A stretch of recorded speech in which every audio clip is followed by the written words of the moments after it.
The Giants' 2024 schedule is released, Paul, and it's a fun one. We obviously knew all the opponents, so now it's just a matter of how these get ordered. Yep. And I feel like I am contractually required to start this by saying this is going to be a fun conversation. It's good to talk about how the placement of the opponents will determine how the flow of the season will go, but don't put too much stock into this because we don't know what players on what teams are even going to be on the field and healthy when the Giants play these opponents when they do them based on the schedule. Yeah, I think what I always do, and I always put it up on Twitter, I do an analysis based on the logistics and the presumed competitiveness of the teams that the Giants are going to play and where they have been slotted. And you know, it's a fun exercise to do. I think in most of the last 10 years or so, when I've done it, I've come up with many more reasons to frown than to necessarily be smiling. But I think in this particular instance, there's probably a few more smiles. Yeah, so let's go through it here, Paul. Let's do 20,000-foot view stuff first here. Okay. I counted, and I'm going through it again just to make sure I have it right. I counted 9 1 o'clock games, 6 at home, 3 on the road. 1 Sunday at 4:25 game. Right. We have 3 primetime games. Thursday night against Dallas on September 26th. Monday night against Pittsburgh on October 28th. And then you have Sunday night against Cincinnati on October 13th. Those are the 3 primetime games. Now, there are 2 other standalone games. Get your turkey legs ready, folks, at Dallas on Thanksgiving. That'll be the 4:30 game on Thanksgiving. And then also the Giants, as was previously announced, will be in Munich to take on the Panthers on November 10th. That's the game immediately prior to the bye week, and that'll be a 9:30 a.m. standalone game on Sunday morning, November 10th. And then we have 2 to-be-determined games at the end of the year. The Indianapolis Colts, it'll either be Saturday, December 28th, or Sunday, December 29th at MetLife Stadium, and then they'll close the year against the Eagles the following week, and that could be a Saturday or Sunday game, depending on how that week's go. So that's how the days and times are kind of spread out over the course of the schedule. The first thing that surprised me, John, when I saw it, and let's just go right to the big headline item, Saquon Barkley and the Philadelphia Eagles with a game against the Giants. Knowing how Mike North, who is the head of the division that does all the schedules, knowing how he values storylines and values big-name superstar players, it seemed to me we would probably see Saquon Barkley come back with Philly and play the Giants here at MetLife Stadium in an early season game, probably a primetime game. That's not the way that this shapes up. Yeah, and if it wasn't a primetime game, you figured Fox would have bid heavy on it for a 4:25 start game. But it's a 1 o'clock game on a Sunday afternoon on October 20th. Yeah. I agree. That is a surprise. I thought that would be given some type of national audience. Though, again, I think games can get moved around, so we'll see. No doubt. I wonder, obviously, you know, I haven't had a chance to break down all the team schedules yet, but I wonder what the 4:25 national game is on. Yeah, don't know. But from a storyline perspective, I mean, John, we don't have to be too smart to figure out the hype. Oh, yeah. Of that week's game is going to be off the charts. And especially that's week 7, you know, Saquon does have an injury history, like we've talked about. Right. I hope he's on the field still then. You just don't know. So, I mean, with all of those things in the stew, I was pretty confident Giants would be hosting the Eagles probably one time in the first 3 weeks. Yeah. I really thought so. And we will go through this sequentially, folks. Just a couple of themes we wanted to hit on first. And, you know, you mentioned it, so let's talk about the NFC East games. Because a lot more earlier in the year than we normally get. The Giants will play 4 NFC East games by November 3rd. Yeah. So of their 4, 5, 6, 7, 8, first 9 games, 4 are against NFC East opponents. They have Dallas, first time ever on Thursday night football on September 26th. They have Philadelphia. They have Washington, September 15th in week 2. That's in Washington. So it's in Washington, September 15th, week 2. Week 4, home versus Dallas on Thursday night football. Philly, 3 weeks later, the game we just mentioned, October 20th, Sunday at 1 o'clock. And then home versus Washington, November 3rd at 1 p.m. So not only for the first 9 games against NFC East opponents, Paul, all three of the Giants' home games against NFC East opponents early in the year as well. Yeah, and the flip side of that, as you can imagine, means in the second half of the schedule, there's a dearth of NFC East games. Now, I will tell you, folks, I always prefer to get more of my inside division games, intra-division games, if you will, later on in the season, because it's really painful to scoreboard watch.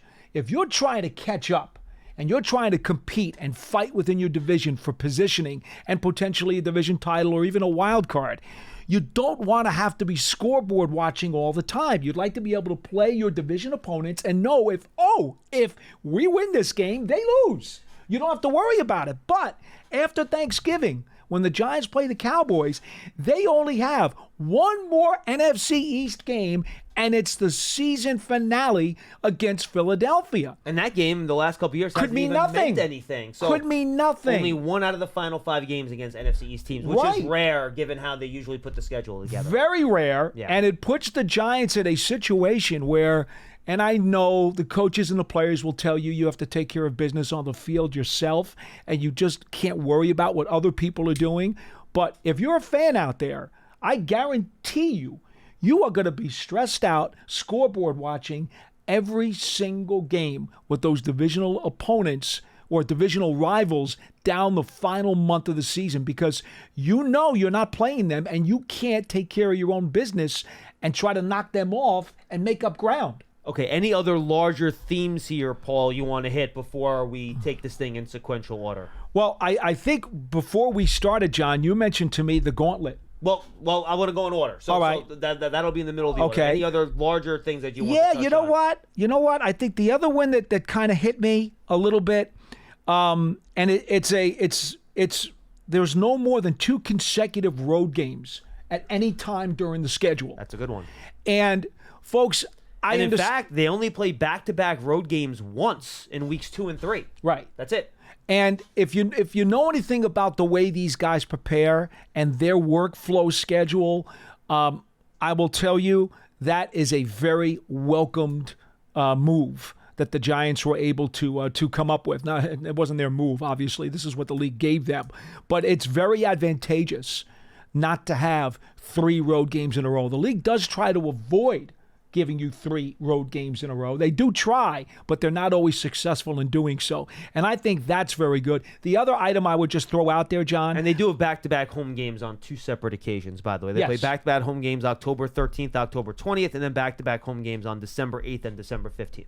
Yeah, the other thing that I would throw in there is that the Thursday night game against Dallas, it comes early enough in the season, and it's a familiar foe. They're coming off a short road trip against Cleveland. No back-to-back road trips. Correct. Right. Correct. That's advantageous. You hate to have a road trip involved with one of your funky day schedule games. Now, Cleveland is a physical, good defensive football team. It is. Though, so you're going to come off like a very physical game against Dallas. But your travel and logistics won't be as bad as they could be. And I like being familiar with the opponent. It's the same Dallas quarterback, same Dallas coach. Big deal.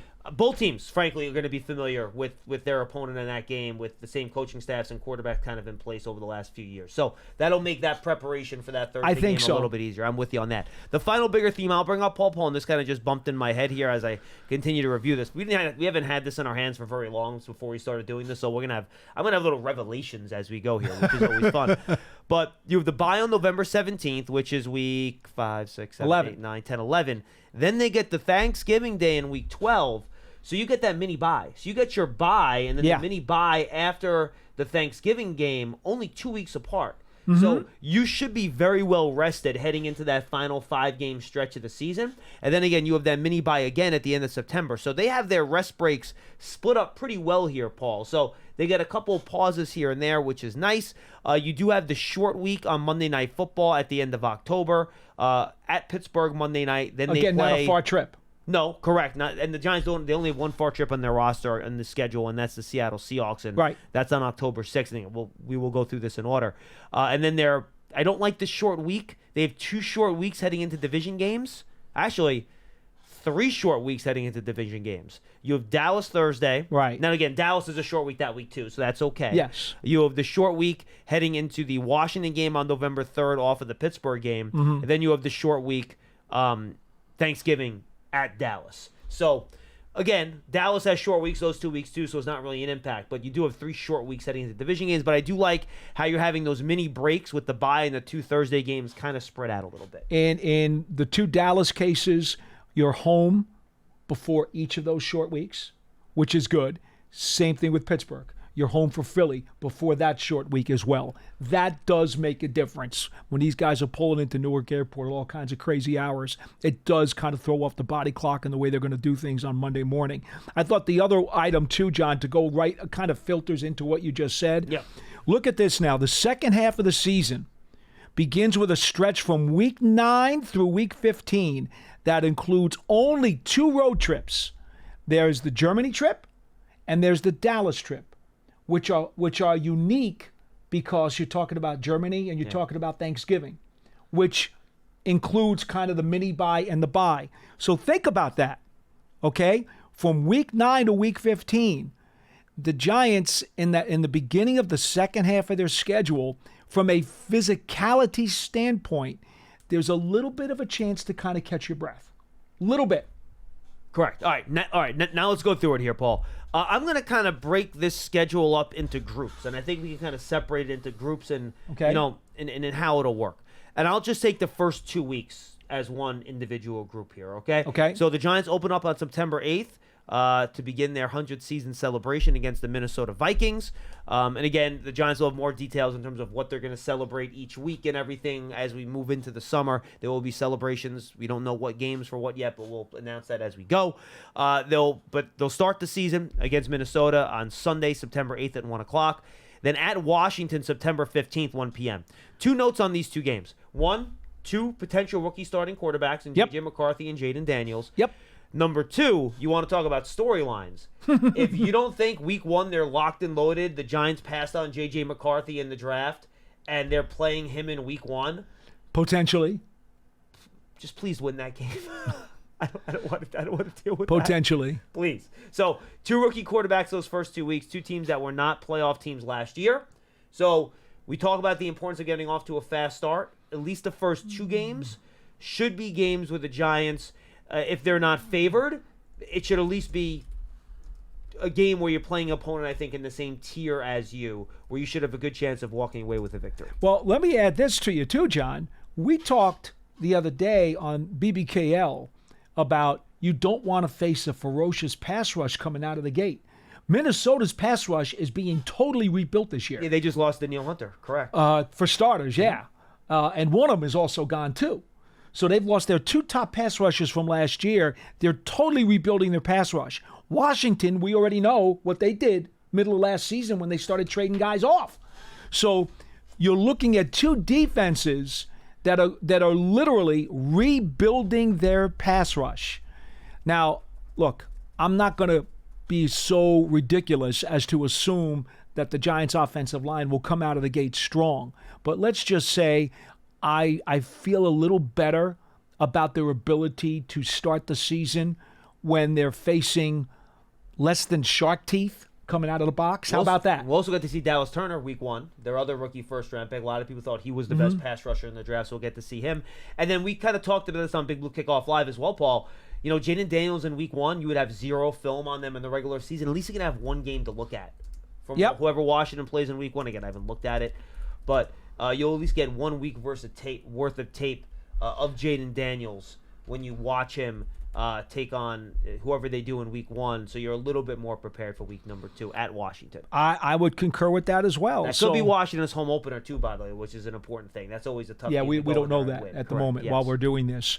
But, you know, to be frank, again, we know how important it is for this Giants team to get off to a good start in September. Yeah. And I think these first 2 games, without being predictive about how those games will go and what those scores are, I think that there are some pedestrian aspects to these 2 opponents that are at least palatable for the Giants. We agree? I will say that it'll be early, big-time tests for the Giants secondary, even though they have rookie quarterbacks. Two very good pairs of wide receivers. Receiving cores are really teams.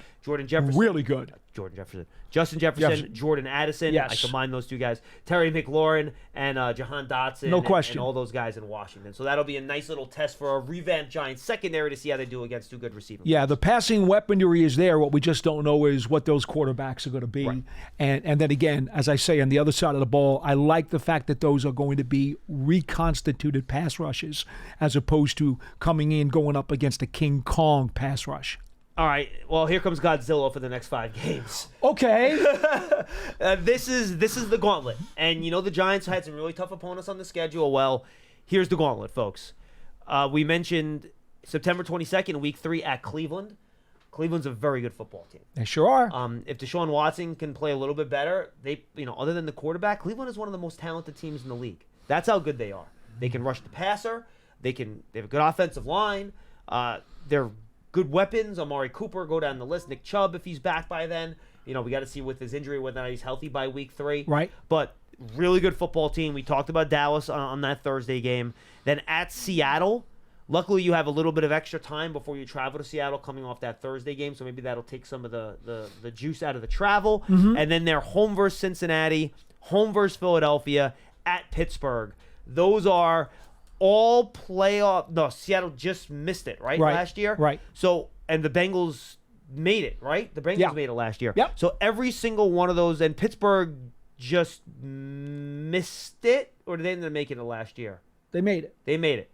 So all those teams except for one are playoff teams from last year, and Seattle was a 9-win team. So it's very tough games. Weeks 3 to 8 Yep. is what you're talking about. That to me is the toughest part of the schedule, and it just so happens that finishes out the first half of the schedule for the Giants.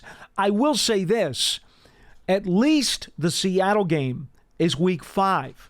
Remember, Pete Carroll is no longer coaching that team. They've undergone a coaching change there, and so it will be at least good for the Giants coaching staff to have a month of film to know what the Seahawks are going to do. I mean, I always talk about this, John, and we've discussed it on the show so many times. First week or two of the season, you're going up against a new coaching staff. You really are in the dark. You do as much homework as you can, but there's going to be a certain amount of mystery. Well, Seattle, remember they brought in the Washington Huskies offensive coordinator. Yeah. That's their new OC there. So we're going to have to see, by the time the Giants play them, we will have seen some semblance of what the Seahawks want to be. Giants Auto Podcast is brought to you by Citizens, the official bank of the Giants. From game day to everyday, Citizens is made ready for Giant fans with insights, guidance, and solutions. Learn more at citizensbank.com. All right, so that's the gauntlet, Paul. We talked about Dallas. We're very familiar with them. We don't have to do a full breakdown of every single opponent. No. As we move ahead. We don't need to do that. But Pittsburgh, very physical team, offensive line of Joe Burrow's health. We know how good the Bengals are. So those are all very, very good teams. Then you hit a little bit of an area. You're like, all right, we can regroup. You're playing Washington, who had the second overall pick in last year's draft. That's a home game. You go to Germany to play Carolina. They had the top overall pick in the draft last year. So two teams with records that were poor last season. Again, we don't know what they're going to be next year. I think both teams will be better, but we'll see. Bye week, and then Tampa Bay, who didn't make the playoffs. The Tampa's a solid team. Like that is going to be a very tough game before that Thanksgiving game at Dallas. I think the interesting part at this section of the schedule for me, John, outside of the Germany game at Munich, take a look at this travel now. You're home for Cincinnati, home for Philly at the end of the gauntlet. You're going to Pittsburgh, short trip, home for Washington. Now you have the big trip to Germany. Then you get the bye, and you're home against Tampa Bay. Right. So then the short week at Dallas. Right. Yeah. So you've got a 7-week stretch here from Cincinnati to Tampa, where once again, road trip to Pittsburgh, which is virtually nothing. That's easy to work around. And you got the Germany trip, but you're getting a bye after that. So the travel and the logistics, we knew going in because of their road opponents, wasn't going to be very difficult. But I do like the way it's been laid out. All right, and now let's go to our final stretch of games here, Paul. We mentioned this previously. After that Thanksgiving game at Dallas, starting on December 8th, home versus the Saints at 1 p.m. December 15th, home versus the Ravens at 1 p.m. December 22nd at Atlanta, 1 p.m., then Colts at home and at Philadelphia. So you get the Saints in Atlanta, and Tampa, frankly, 2 games before that. You get a lot of NFC South late in the year here, Paul. And I feel pretty strongly that division's going to be up for grabs in the final month of the year. I think all those teams could be tightly wound in that group. Maybe Carolina's a little bit behind, but I could see any one of those other 3 teams making a run for that division. So those teams are going to be fighting in there trying to win a division title with those 3 games. And those are games the Giants will need to win if they want to make the playoffs. So I think those would be some really fun contests. Yeah, I would expect as much too. Now, I think the part to this part of the schedule that you notice right away, obviously the season finale is in Philadelphia, which is, for the most part, been a very difficult place for the Giants to play for the last decade and that's or so. Been a pretty consistent final game of the year the last few years. They've been doing that a lot. So it is what it is. But I noticed, and it wasn't like the Giants had a bunch of warm climates on their road schedule, but when you look at it, they're in the Dome at Atlanta in the 3rd to last week of the regular season. And then their previous road game before that is Dallas on Thanksgiving. So also a dome. Yeah, exactly. Is the German stadium a dome? Or is that outdoors? I believe there's a hole in the roof. It's like Dallas. Yeah, same type that's what I think. You. Okay. I don't think they close it. I do not have details on the German stadium. So. No, we do not. But those are your road games. Besides Philly, you've got Dallas, which could potentially have a closed roof, and you've got Atlanta, which will have a closed roof. So, weather should not necessarily be impactful as this team goes on the road down the stretch, but obviously the home games here in East Rutherford, you're playing the Saints, the Ravens, and Indy in the final stretch of the season. If we have nasty weather in New Jersey, well, so be it. I mean, that's just the way it's going to have to be. I don't think New Orleans would like really nasty weather, and I don't think the Colts would like to face really nasty weather if the Giants are looking for some kind of home field advantage due to the climate. So Baltimore, I don't think they care. No, I don't think they do. So I'll close with this, Paul, and then you can give your final comments. I just think critical, if you can figure out a way to win those first 2 games, to be 2-0 before you hit that gauntlet, that to me is going to be very important because you're going to lose some games in that week 3 to week 8 range when you're playing all those teams that made the playoffs last year. If all the quarterbacks are healthy, we've talked about that already. But I think very important to figure out a way to beat Minnesota week 1, beat Washington in week 2, 2 rookie quarterbacks, and have build a little cushion for yourself heading into that stretch again where you're playing a lot of playoff teams and all teams that finished over 500 last year at Cleveland, home versus Dallas, at Seattle, Cincy, Philly, at Pittsburgh. I wonder how much Shane Bowen is going to be able to bring with him in his notebook about the Cleveland Browns in week 3. I don't know. I mean, AFC South, AFC North. I don't know how often they've played in the time he was in Tennessee. I don't know that. And by the way, I would say don't sleep on the Colts, by the way. I think the Colts have a chance to be a pretty good team this year if Anthony Richardson stays healthy and he plays well. They are a dome team, though. Correct. And again, I've always said if you can get home field weather advantage. Well, but that's correct. Right. And that game is here. Correct. And so is the Saints game. Yeah. With about a month left in the season, the Saints have to come up here, and I'm sure that they don't want to see freezing rain or nasty wind either. Final thoughts? Well, again, I think for the most part, if you were to weigh out the logistical and competitive aspects of this schedule, I think it weighs a little more positively in the Giants' favor than I thought it was going to. This is I like this schedule more than the last few, where you kind of just got all these really tough games at the beginning of the year, and it was hard to survive them. I feel like this is that 3 to 8 period is rough, but at least you're starting the season with 2 teams that did not make the playoffs last year. Yeah, the one thing that kind of really does stick as the thorn in my side is the fact that there's so few NFC East games in the stretch run. Again, I'm not one who enjoys scoreboard watching and wanting to find out what's going on in other buildings as you're in the final playoff push. I kind of like to take care of business myself within the division. That's the one thorn that probably bothers me more than anything. Yeah, and we already knew this going in, but really only 7 true road games, right? Munich's technically a road game, but there's going to be more Giant fans there than Panthers fans. Let's be honest. I would think so. So that's going to be a virtual home game. So you almost have 10 home games and 7 road games, which will help as well. And we know, Giant fans will show up well in places like Atlanta, where Giant fans have generally had a pretty good showing. Paul, this was fun, my friend. Sure was. That's your 2024 Giant schedule. For Paul Dottino, I'm John Schmeelk. We'll see you next time, everybody.